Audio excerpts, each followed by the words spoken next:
Hi everyone, I'm Adam, a producer of this podcast, and today we will hear some stories that really connect with the main theme of today's episode. We'll have three acts with three special guests sharing their unique experiences.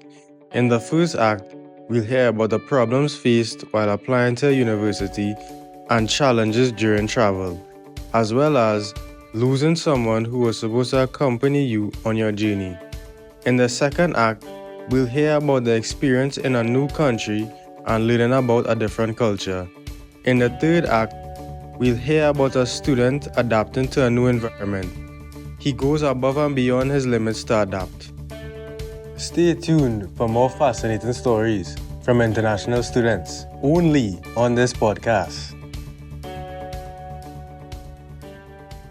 Hi, I'm your host, Adam, and today we have a very special guest with us, Herschel, an international freshman student at Drake University, who recently made a big move from India to the US to find his career path towards automobile designing.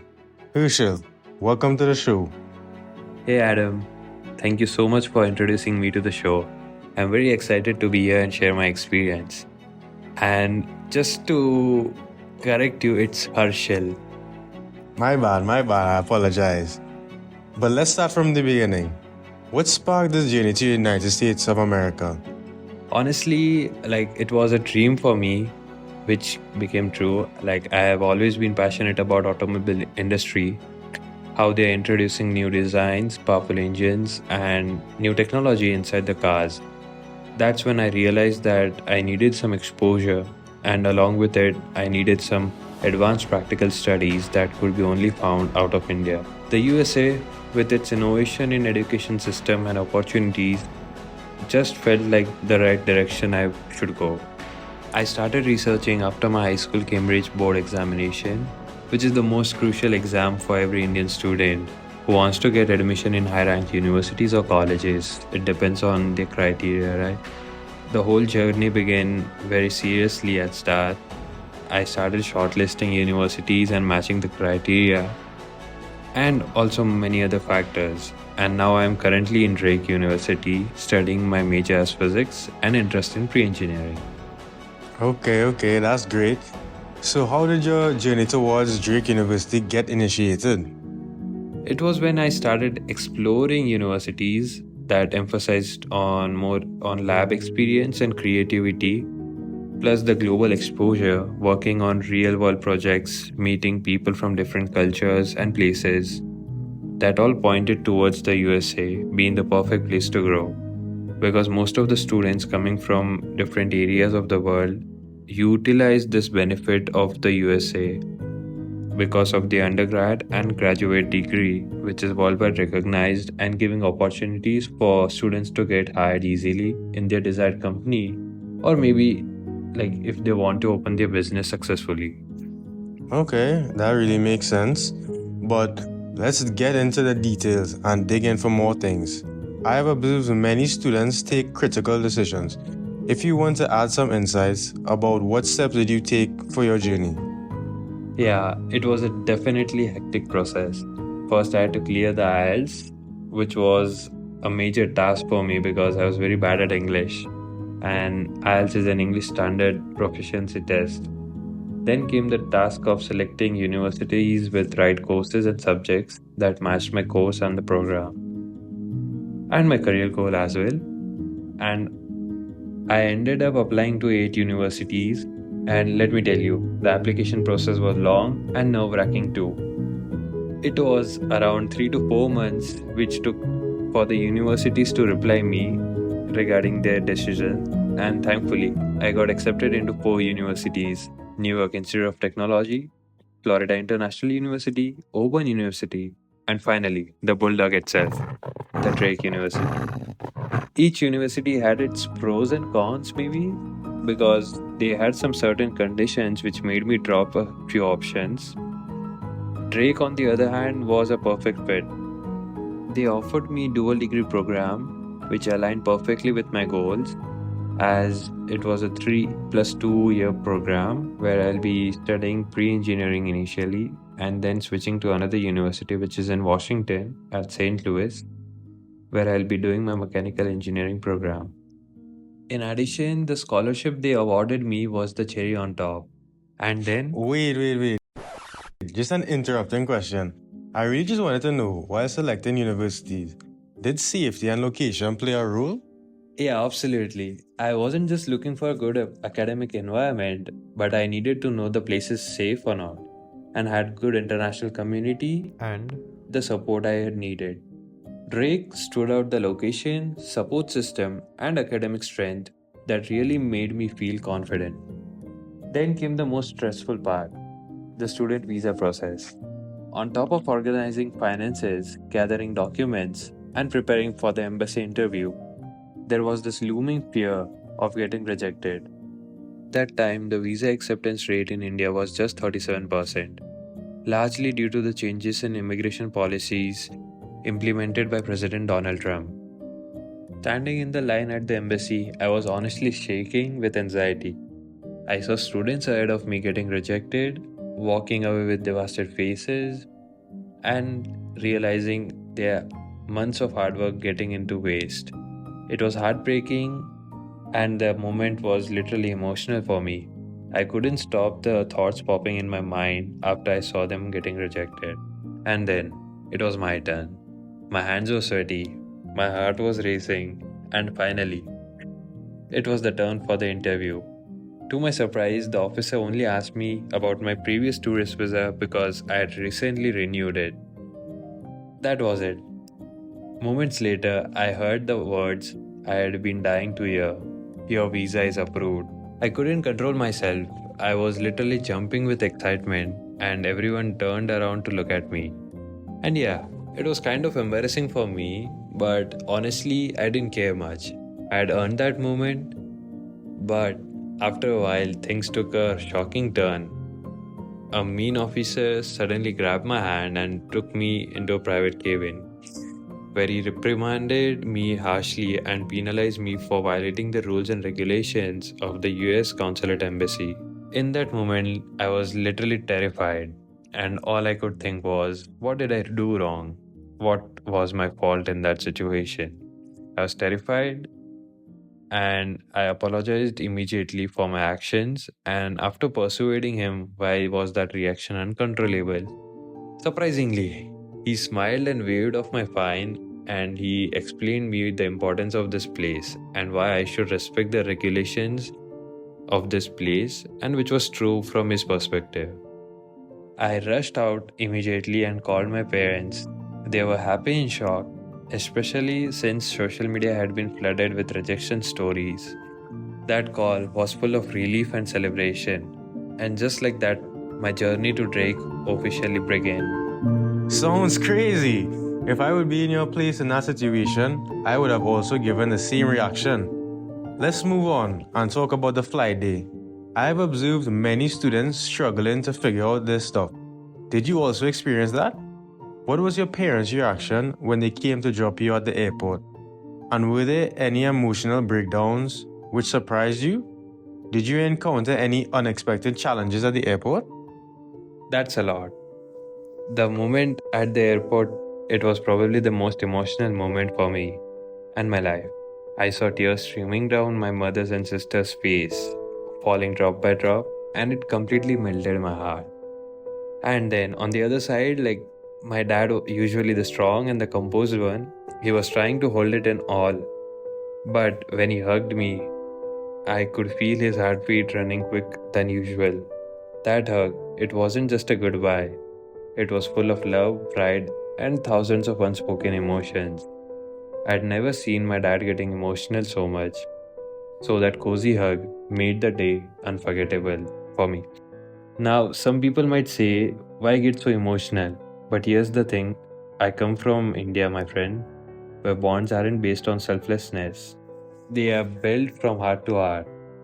We form genuine connections, often helping each other through tough times, even when we have just met for first time. That's just who we are.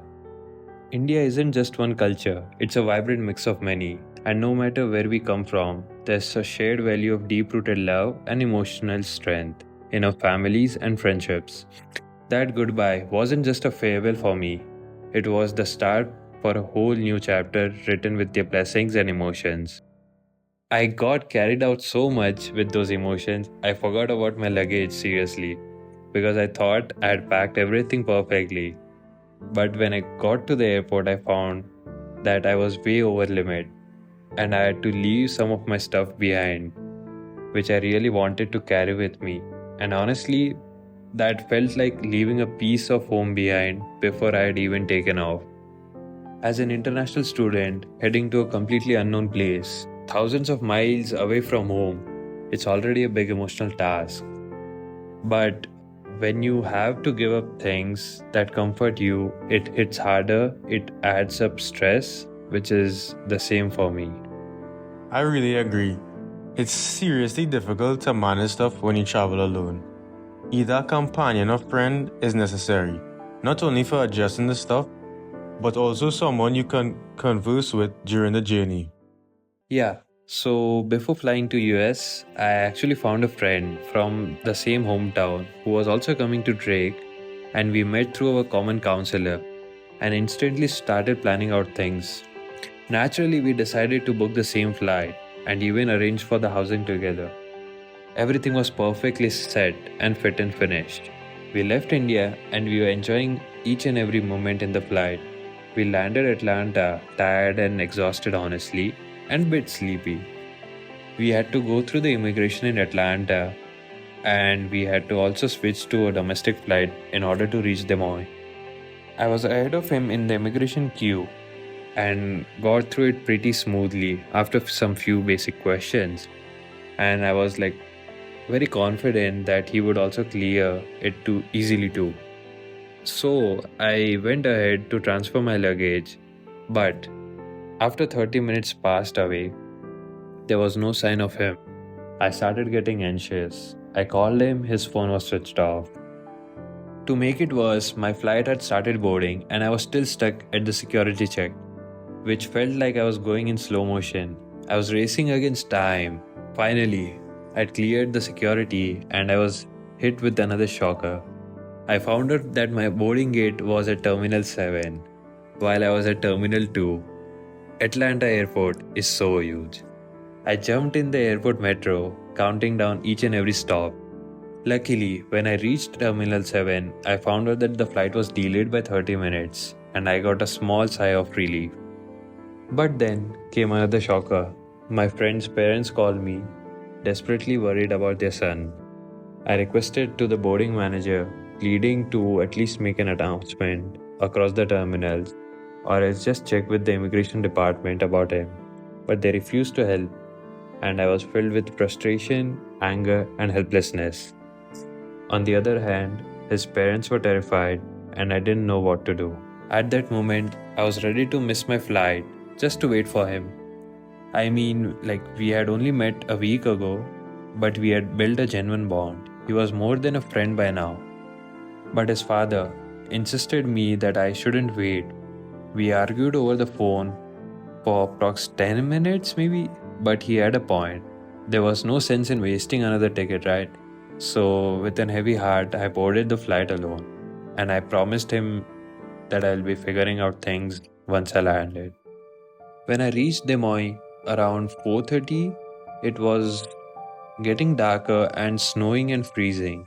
I was slammed with another piece of bad news.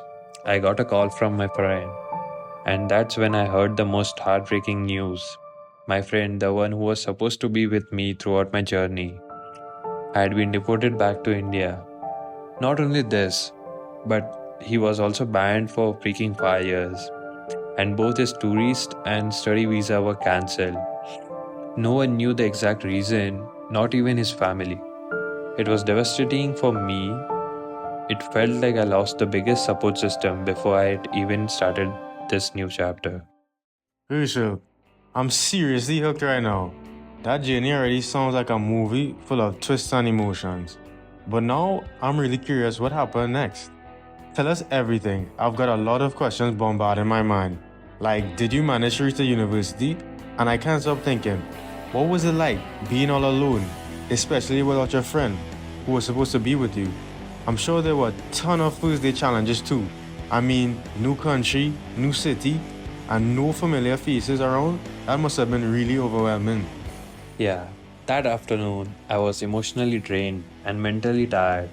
I quickly freshened up, headed directly to the university, and that moment gave me a little sense of relief. Like, okay, one thing finally went right. Since I had arrived 3 days before the classes started, I had a bit of breathing room. The students' services team welcomed me warmly and helped me with everything from authentication to registration to getting access to the university buildings. They even assigned me a temporary room to stay in before I moved to my official residence hall. It finally felt like okay, I'm here, and tried to settle my thoughts. This is real. My journey had officially begun. Then on the very next day, I turned into a mini interrogator. As you know, being an international student, completely new to this place, I had to fire off some questions to the people whom I met for the very first time. And I still remember, I met Carissa. She was the building manager for the Olmsted Center. That was the very first time I'd made some efforts to converse and take help from her. I started firing off questions after questions. First thing I asked about getting an international SIM card. It was a crucial thing which I needed to contact my relatives in the US. And most importantly, I needed some assistance with the bus services because as a student, I would take the advantage of a pre transportation service. On top of that, my MacBook screen was cracked, which needed an immediate replacement because without it, I wasn't able to register for my classes.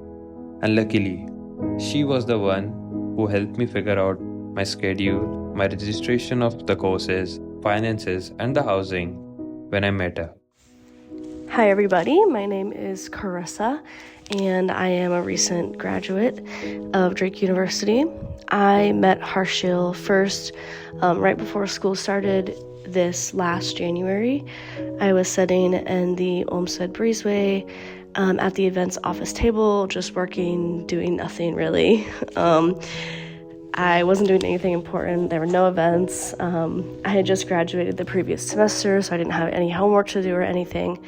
And when people come in, you always can tell when they need help because they come in and they look around at all the signs.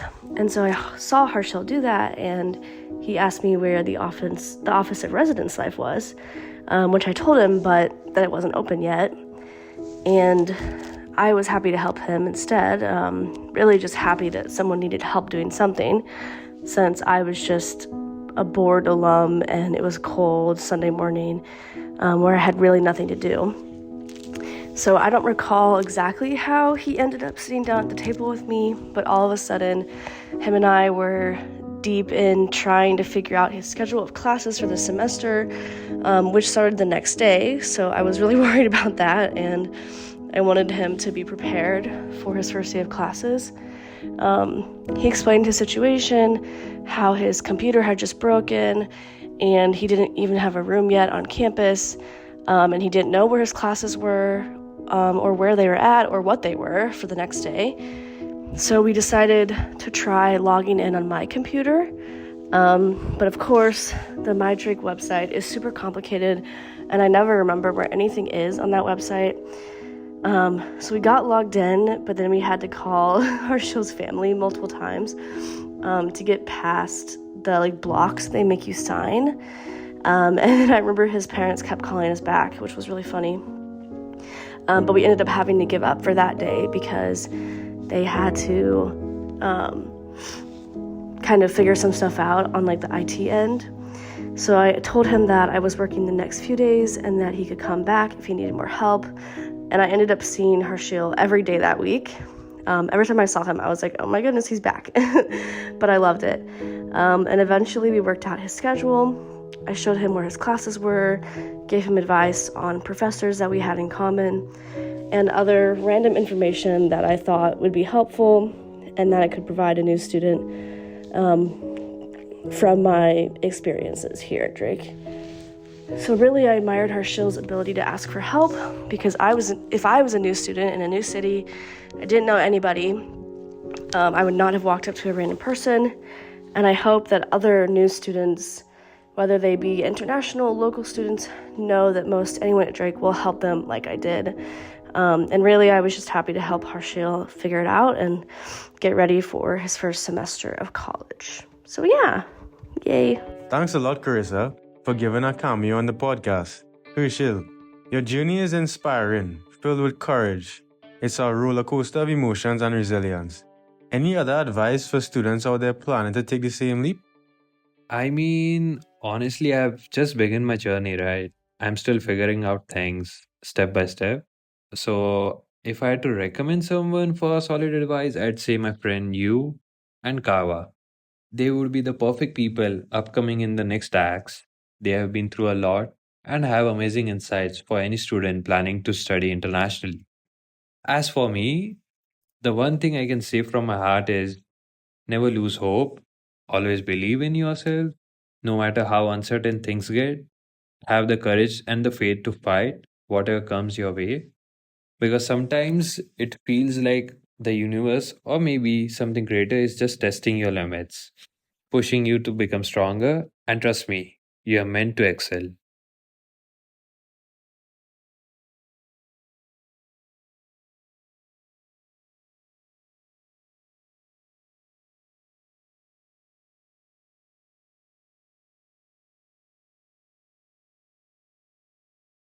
So, in Act 1, we heard about the emotional weight that comes with leaving home and arriving in the US.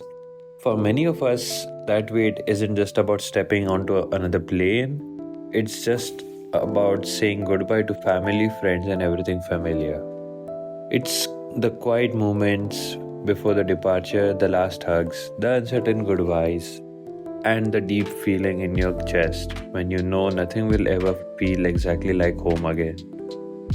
Today, I'm here with Karwa, who is going to share what those first few months were really like after making that leap.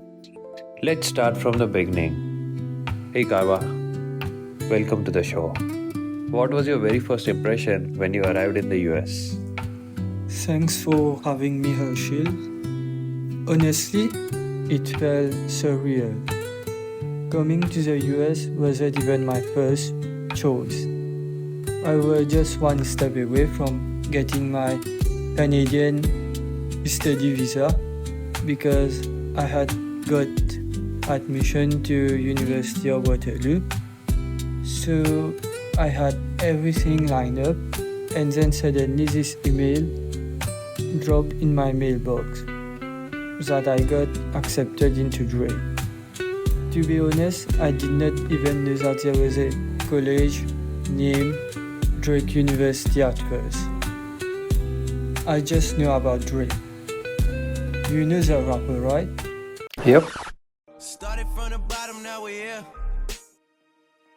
I have an uncle living in Ames, and when I told him that I'm planning to study abroad, he straight up told me to come to Drake. Just to interrupt you, just let me know, like, is your uncle already there in US and he has graduated from US? Yeah, let me tell you an interesting fact about my uncle. He was the first Mauritian to come to study at Drake, followed by his nephew, and now I'm the third one. Since I was young, I've always wanted to experience new cultures, and in my opinion, the US is the best place for it. And just like that, a whole new journey began, which was unexpected, honestly overwhelming. I was the happiest the day I got my US visa. I have never been anywhere abroad before, so I was really looking forward to making this trip. I did not waste no time to search for my flight when I got home. I knew that the journey would be a long one because I've already looked at the flight duration, and all of them were at least 33 hours of traveling. Wow, that's a big shift. How did that feel? That long journey is completely a headache for me if I would be in your case. At first, it was just chaos. Mentally, I had to flip everything around as I was preparing to go to Canada. But then, due to this change, I had to look out for Des Moines, get familiar with the place, know what's nearby the campus, such as shops, places where you can go eat, and know if that place is actually safe to stay. But there was this quiet pressure underneath because both of my parents had to take educational loans for me and my sister. Just to interrupt, like, what does your family background look like? My dad works as a personal assistant for the Minister of Finance, and my mom is a pharmacist. My sister is studying data science in Australia, and the last time I saw her face to face was 1 year ago. Do you miss your sister? We are siblings, so I guess I should say yes. But nevertheless, we often FaceTime each other, and she tells me that she wants to return to Mauritius for the summer as she misses our dog. But that's not the case for me. I'm quite different from her. I want to explore the US and go to several places. In fact, I'm also planning to go to Chicago for 1 week during the summer. But hey, let's see how that turns out. So, was there any moment when, you all three or your family got completely separated for a short period of time? And how was it? No, this is the first time that my parents, sister, and me were all separated in 3 completely different parts of the world. That part hit harder than I expected. The family that used to eat dinner together every night was now spread across time zones. That's a lot to carry. And then on top of that, the adjustment to campus life, living around hundreds of students. What was it like when you first arrived to Drake? It felt like everyone already had a group, like they knew where to go, who to sit with, or what to say. On the opposite side, I was trying to figure out how to read the campus map. There was this deep silence in the middle of all the noise. It felt like I was all alone. I did not have anybody by my side like I used to have back then. I was still missing my family back home. But here's the funny part. Before I came here, I was teasing my sister. Like I said before, she's in Australia right now, and during her first few months, she kept telling us how she had not made any friends yet. I literally told her, "Come on, how hard can it be? Watch me. I will make tons of friends on the first day." Yeah, right. Turns out karma doesn't take long to hit. My first few weeks, I was alone, just like her. And that's when it really hit me. This is way harder than it looks from the outside. How did you deal with it? At first, I leaned heavily on FaceTime with my parents. Also, the time difference did make it hard. Can you imagine that there's a difference of 13 hours? So when it's 7 a.m. over here, it will be 8 p.m. in Mauritius. Sometimes when I find it too hard to cope, I go to the gym because I think there's no better place for someone to go and work out on yourself for at least 1 or 2 hours. You mentioned the financial side, right? What kind of misconception do you think people have about international students? Because I am personally interested about it. As an international student, I've faced lots of trolling about it. Oh, so many. The biggest one is that we are rich. Domestic students assume that if you're coming abroad for further studies, especially in the US, you must have lots of money.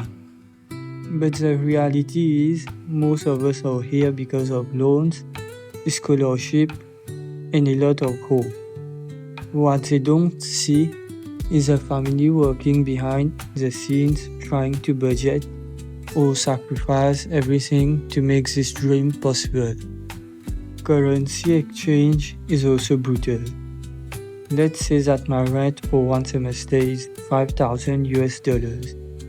Now, if I convert the 5,000 US dollars to Mauritian rupees, I would get 250k Mauritian rupees, and with that kind of money, I could probably pay rent in Mauritius for more than 2 years.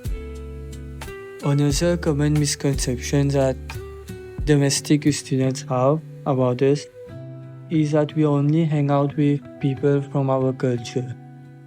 But the truth is, we always try to engage with people from different cultures, communities, and try to build a strong bond amongst ourselves.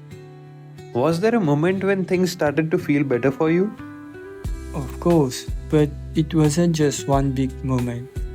It was small things that added up. There was one guy I met during orientation week, and surprisingly, he was in the same class as me on the first day. His name is Herschel, and he's from India. I could tell he was also feeling alone since he's an international student, same as me.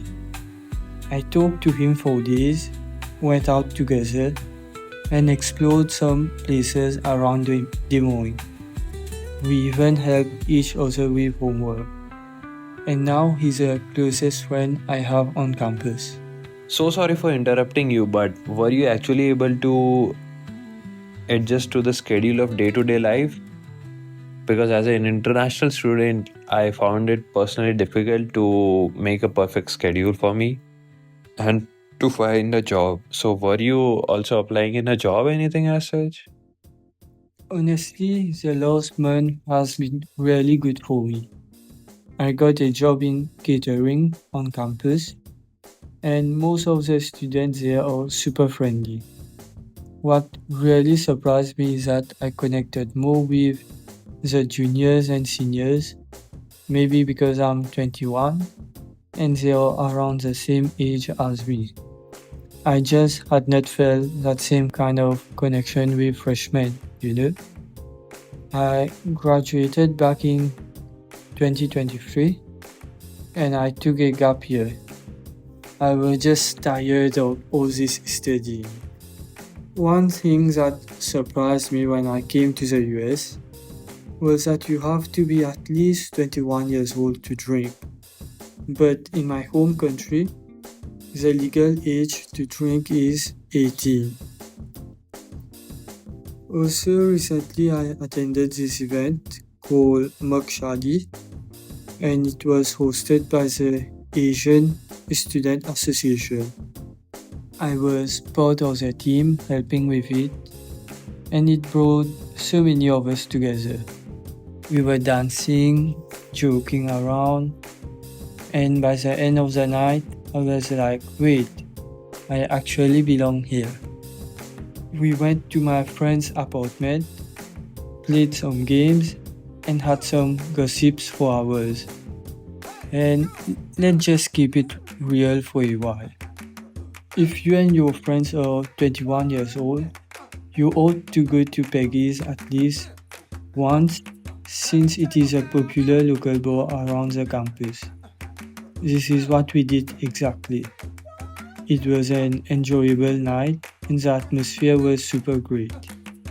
Drake release also followed by then, and I could say this was the best experience so far for me. I went to the stadium to watch the athletes compete, and there were also some fun activities around campus in which I took part. There was this giant foam pit where you could play with your friends, and I went to a concert with them on Friday night. I've never listened to that artist before, but I guess his name was Leon Thomas, and I could say that when we got over there, you could not help but join in to sing with the others. What would you like to advise someone who has just arrived to an unknown university and is in that early lonely stage where you have been? I would say it's okay to feel lost. It doesn't mean that you made the wrong choice. You have to keep putting yourself out there, even if it's just one small conversation a day. You don't need 20 friends. You just need one real one with who you could share everything, and he won't judge you for it. I would also add that maybe attend events which are occurring on campus and try to introduce yourself so that they get to know you. Thank you for sharing that journey. It's honest, it's heartfelt, and it will definitely resonate with a lot of people listening to this. Coming up next in Act 3 is another international student, Adam, who is going to share his experience in Drake University and how he has adjusted to this community.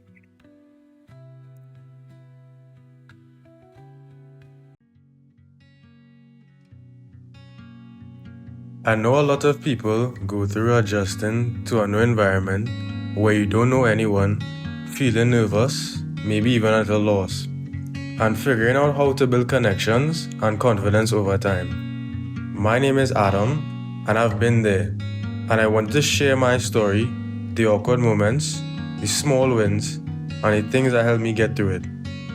Let's rewind a bit. What was the hardest part about adjusting to a new environment where you did not know anyone?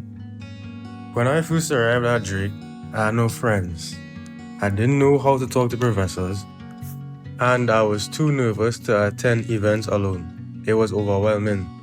I wasn't used to having to put myself out there, especially in a place where everybody already seemed to have made different groups. I was late to the party because I joined in the spring semester and not in the fall semester. I'm a person who is very introverted, and I didn't really go out that much in Trinidad, so this was a huge change for me. I was more accustomed to people approaching me to be friends, so this was something new. However, there were a few things that helped me adjust. But honestly, at the start of the semester, I only wanted to avoid the events.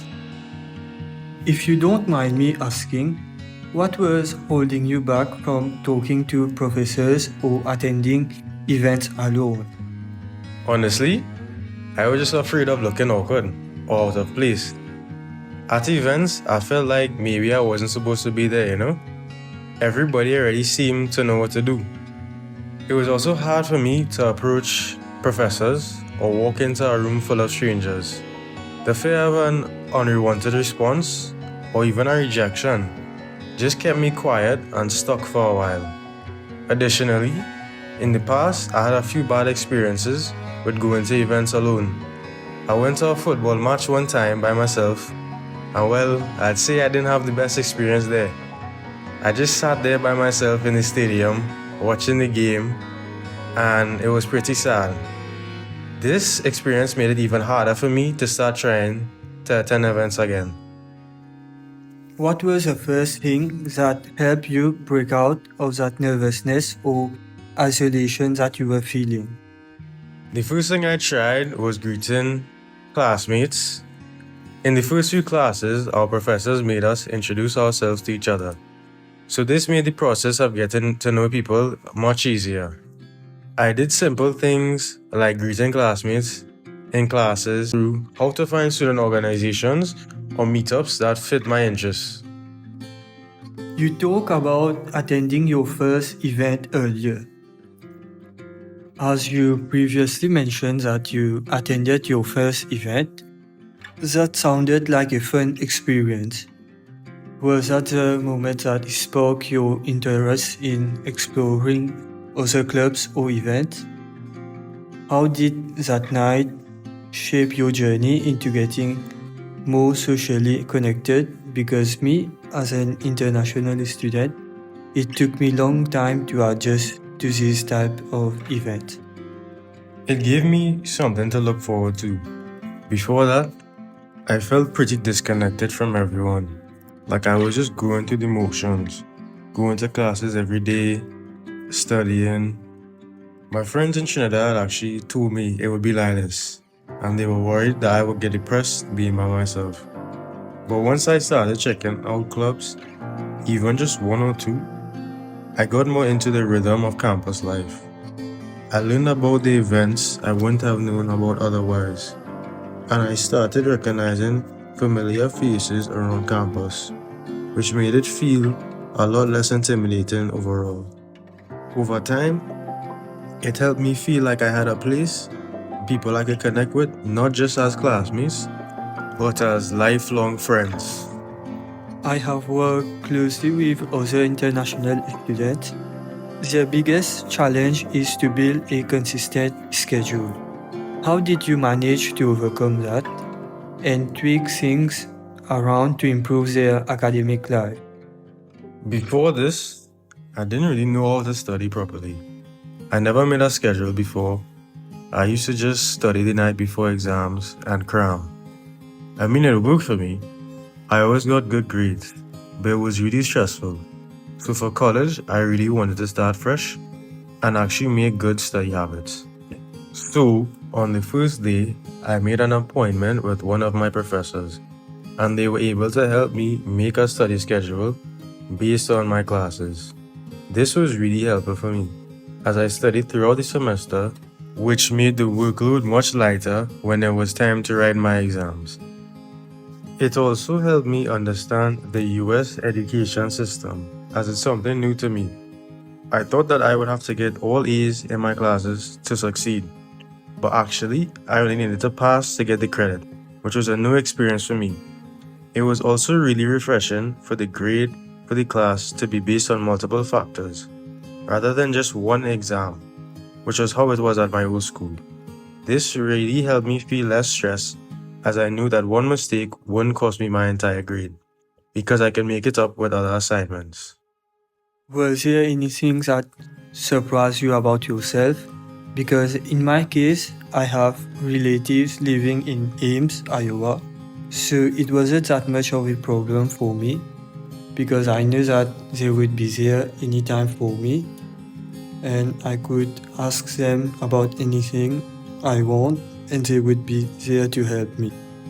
But in your case, there is nobody living in close proximity.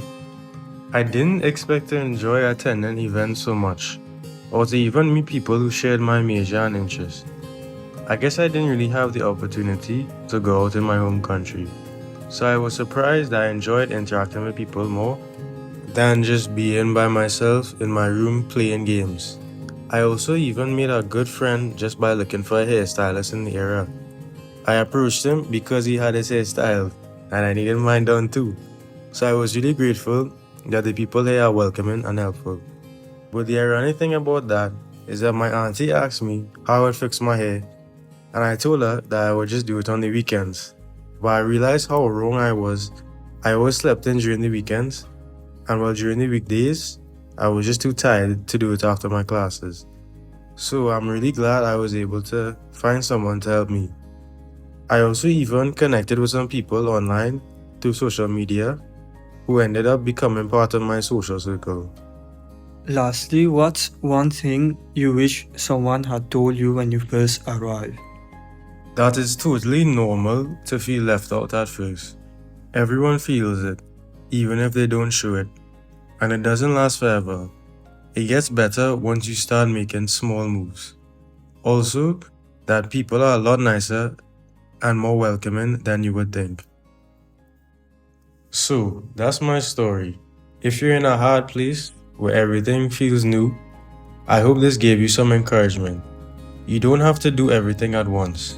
Just take one step, then another, and eventually you'll get there.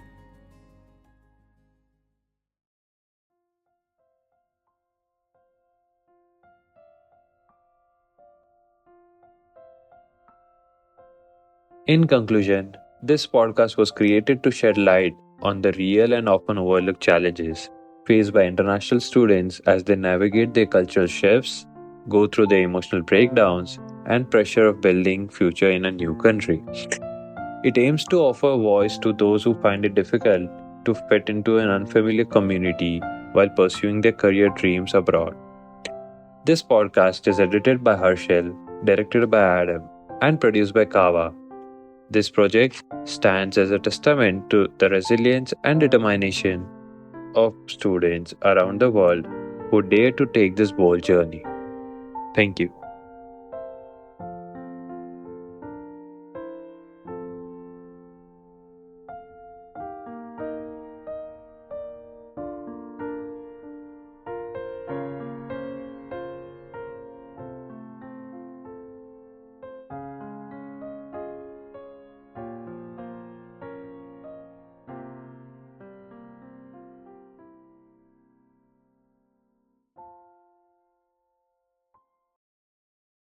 Lights, camera, rolling, action. I'm your host, Adam, and today we have a very special guest with us, Herschel. And Emotional damage. Herschel. Harshil. Herschel. Harshil. Herschel. Harshil. Herschel. Connected. Herschel. Harshil. You write it like H-U, but you pronounce it like H-E. It is H-A. Herschel. You also don't know my name. It's H-A. So Herschel. Harshil. That's what I'm trying to explain him, but he forgets it. He's her. You know, today what happened? We went to the postal office for job stuff, right? We came out of there, and I told she is from the mail operation. He thought M-A-L-E. I'm telling him it's M-A-I-L, mail operation. He is listening M-A-L-E. And then for a second he tells me she's female. What? I am saying male. He thinks that I'm talking about the gender stuff. And now it's with you. You are not able to pronounce my name. Tell now. Herschel. Harshil.